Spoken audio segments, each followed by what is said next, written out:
kwamba mimi ndio nimemgombanisha na Zuchu, si ndio? Alokuja kusema kwamba Zuchu ana Gigi katembea na nani na Diamond ni nani? Simange Kimambi. Simange Kimambi ndio aliposti au hiyo habari kuna mtu haijui? Haya, alivyotoka na hapo Zuchu yeye alikuwa lazima muongelee mwanamume wake. Akasema mimi mume wangu hawezi kutembea na huo uchafu. Si unanielewa vizuri? Alivyosema hivyo.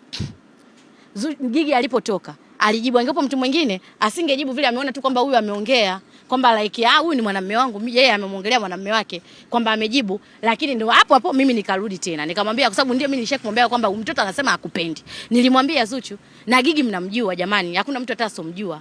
Umenyelewa? Anakuja anakuomba msamaha, baadaye anarudia. Mimi siku ambaye ameandika hiyo, kabla bado hajaandika, kwanza mimi alishaniambia kama anataka kumuomba msamaha Zuchu mtandaoni. Na ikiwa tayari alishamuomba msamaha, tuko katika kampeni Zanzibar. Si umenyelewa?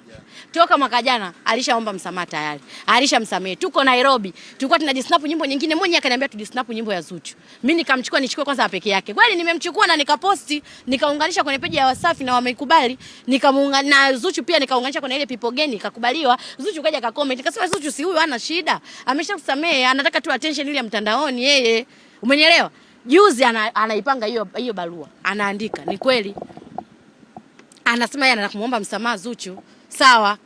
Unaenda kumuomba msamaha sawa. Mimi nimetoka hapo, mbona nilimpigia simu Shamila na mama yake. Nikamwambia huyu kama mnamsamehe msameheni, lakini asiwe karibu ya maisha yenu. Kwa sababu kwanza ngoja nikwambie kitu kimoja. Yeye hata kama amemuomba msamaha Zuchu atamsamehe kwa hali ya kawaida, si ni dini Waislamu. Lakini yale mambo tuongozane twende huku, Zuchu anaga, Zuchu hana rafiki. Rafiki yake ni mama yake, rafiki yake mamake mkwe, rafiki yake mume wake, rafiki yake ni familia yake. Mimi sio rafiki yake, au ni amjui?